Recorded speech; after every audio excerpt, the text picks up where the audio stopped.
بسم اللہ الرحمن الرحیم۔ السلام علیکم دوستو، کہا جاتا ہے کہ کتے کی پیدائش حضرت آدم علیہ السلام کے پتلے کی مٹی سے کی گئی، جبکہ کچھ روایات میں کہا گیا ہے کہ کتے کی پیدائش حضرت آدم علیہ السلام کی پیدائش کے ترنت بعد ہوئی۔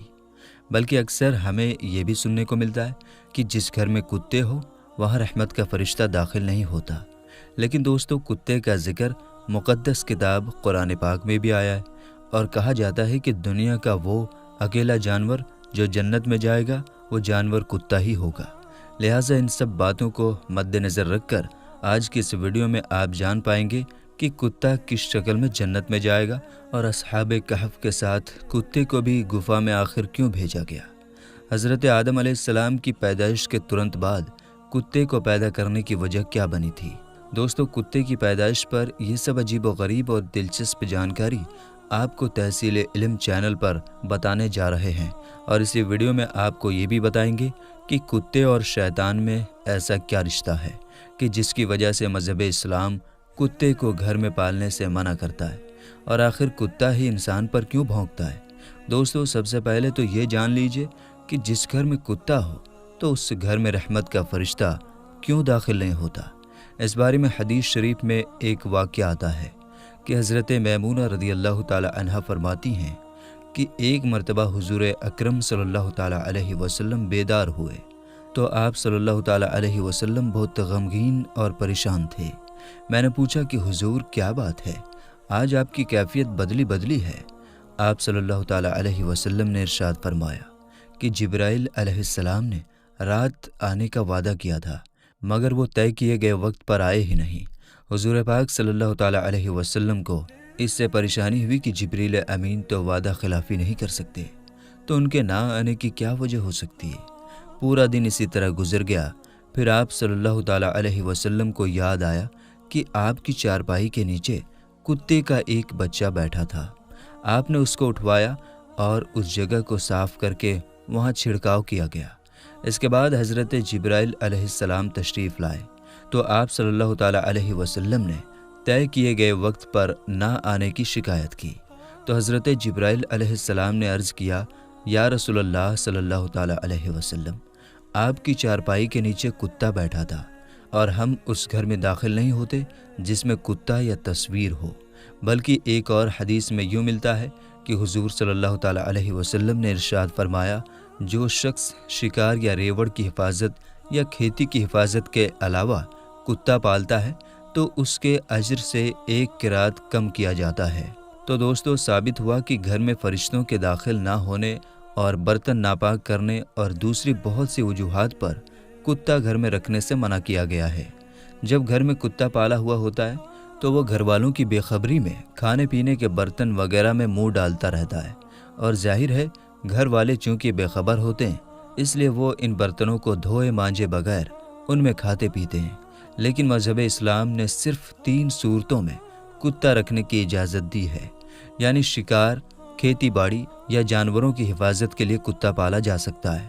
دوستو، کتے کی پیدائش کے بارے میں یہ بھی جان لیجئے کہ مذہب کی پرانی کتابوں میں لکھا ہے کہ ابلیس یعنی شیطان جن تھا، اور اللہ تعالیٰ نے اس کی عبادات کے باعث اسے فرشتوں میں شامل کر لیا تھا اور اسے ان کا سردار بنا دیا تھا۔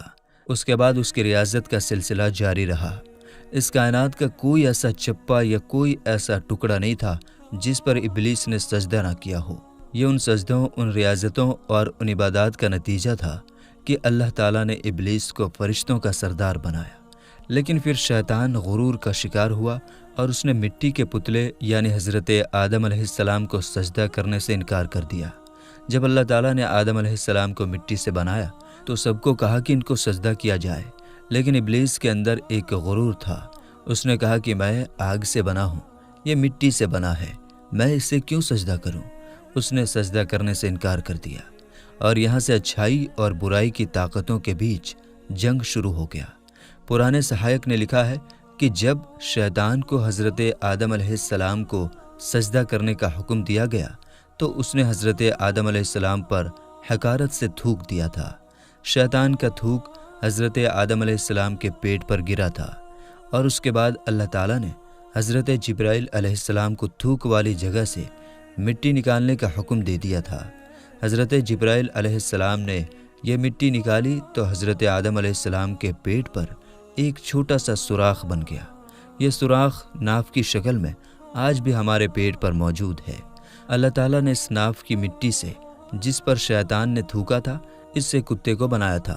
دوستو، کتے کی پیدائش کے بارے میں دوسری روایات یہ بھی ملتی ہے کہ جب حضرت آدم علیہ السلام اور حضرت اماں حوا سلام اللہ علیہا کو اللہ تبارک و تعالیٰ نے زمین پر بھیجا تو شیطان نے زمینی درندوں کو ورگلایا کہ وہ ان دونوں کو کھا جائیں، تو تب اللہ تبارک و تعالیٰ نے کتے کو پیدا کیا، جس نے آدم علیہ السلام اور حضرت حوا سلام اللہ علیہا کی ان درندوں سے حفاظت فرمائی۔ یعنی کتے کی پیدائش حضرت آدم علیہ السلام کو زمین پر بھیجنے کے فوراً بعد اللہ تبارک و تعالیٰ نے فرمائی۔ دوستو، کتے میں 3 خصلتیں ہوتی ہیں۔ یہ انسان سے محبت کرتا ہے۔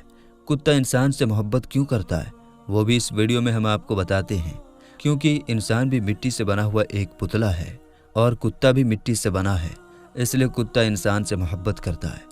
کتے کے بارے میں اگر آپ کو یہ بتایا جائے کہ یہ رات کو کیوں جاگتا ہے تو اس کی وجہ یہ ہے کہ مٹی کو حضرت جبرائیل علیہ السلام کے ہاتھ لگے تھے۔ اور ہاں، کتا انسان پر بھونکتا ہے۔ یہ انسان پر کیوں بھونکتا ہے؟ اس کی وجہ یہ ہے کہ اس کی مٹی میں شیطان کا تھوک ملا ہوا ہے، اور کتا دنیا کا وہ اکیلا جانور ہے جو شیطان کو دیکھ سکتا ہے۔ شاید یہی وجہ ہے کہ رات کے اندھیرے میں جب شیطانوں کے قافلہ آسمان سے اترتے ہیں تو کتے اوپر دیکھ کر ایک خوفناک آواز نکالتے ہیں۔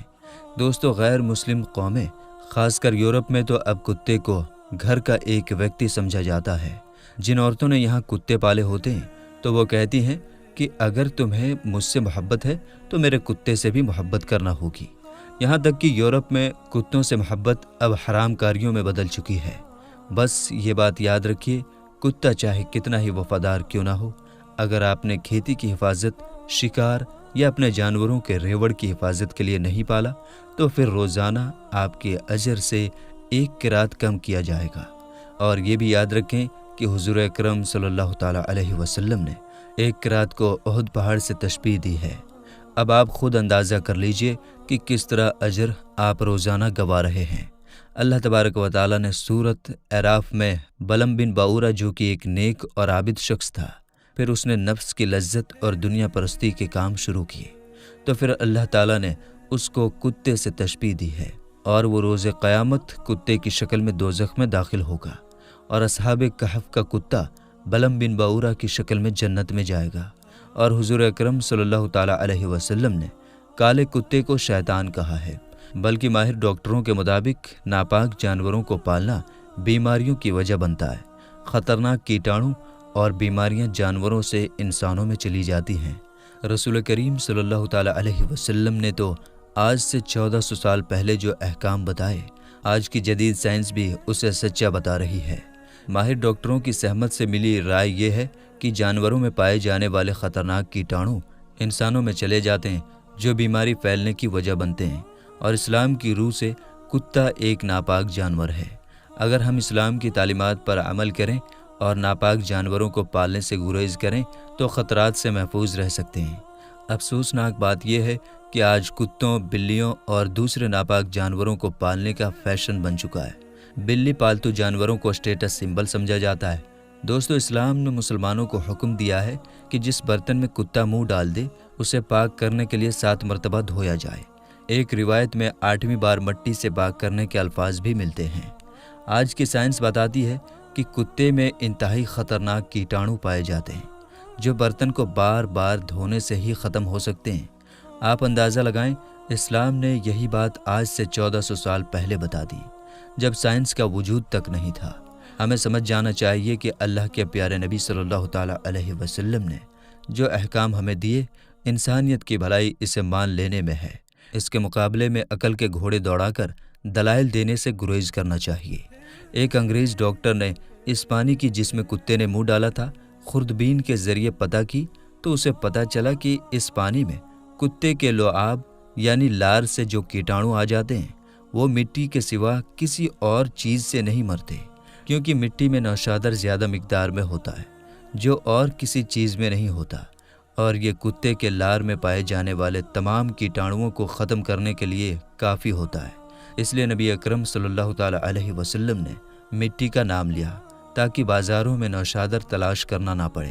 اسی طرح ایک فرانسیسی ڈاکٹر اور اس کی ڈاکٹر بیٹی مصر میں مقیم تھے۔ جب باپ نے یہ حدیث پڑھی تو فوری طور پر کتے کے سامنے ایک برتن میں پانی رکھ دیا۔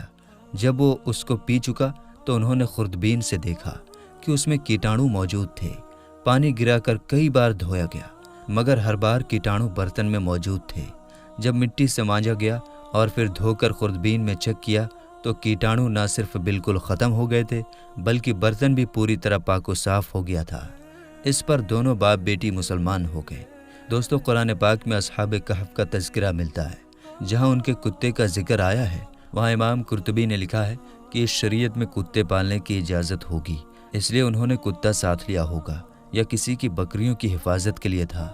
اور فروعی احکام میں ایسا ہوتا رہتا ہے کہ مختلف شریعتوں میں فروعی احکام مختلف دیے گئے۔ بہرحال اصحاب کہف کے واقعے سے کتے کو پالنے کے جواز پر استدلال کرنا درست نہ ہوگا۔ اس طرح مفسرین اکرام نے جہاں اصحاب کہف کا ذکر کیا ہے تو وہاں اس بات کی بھی وضاحت فرمائی ہے کہ اصحاب کہف کا کتا صلح کے ساتھ رہا۔ اس کی برکت سے اللہ پاک نے قرآن مجید میں اس کا ذکر فرما دیا۔ یہ اس کتے کی جزوی فضیلت تھی۔ اصحاب کہف کے کتے سے مطلقاً کتے کی فضیلت پر استدلال کرنا درست نہیں۔ دوستو، یہاں قابل غور بات یہ ہے کہ اللہ تعالیٰ اور اس کے رسول کریم صلی اللہ تعالیٰ علیہ وسلم نے انسانوں کے لیے جو احکام بنائے ہیں وہ ہر لحاظ سے انسانوں کے لیے مفید ہے۔ ایک مسلمان کے لیے یہ بات کافی ہونی چاہیے کہ اللہ تعالیٰ نے اس کام سے رکنے کا حکم دیا ہے، کیونکہ ایک مومن کی شان یہ ہے کہ اللہ تعالیٰ کے نبی صلی اللہ تعالیٰ علیہ وسلم نے جس کام کو کرنے کا حکم دیا ہے وہ کرے اور جس کام سے منع کیا ہے اس سے رک جائے۔ اس کا نام اطاعت ہے اور اس سے انحراف نافرمانی کہلاتا ہے۔ اگر ہم عقل اور محض شوق کی بنیاد پر وہ کام کرنا شروع کر دیں گے جس سے منع کیا گیا ہے تو اس کا نتیجہ سوائے نقصان کے کچھ نہیں ہوگا۔ اللہ تبارک و تعالیٰ سے دعا ہے کہ اللہ تعالیٰ ہمیں حضور نبی کریم صلی اللہ تعالیٰ علیہ وسلم کے بتائے ہوئے طریقے کے مطابق زندگی گزارنے کی توفیق عطا فرمائے اور اللہ تعالیٰ ہمیں پاک صاف رہنے والا بنائے اور اللہ تعالیٰ ہمیں ناپاکی اور گندگی سے محفوظ رکھے۔ آمین یا رب العالمین۔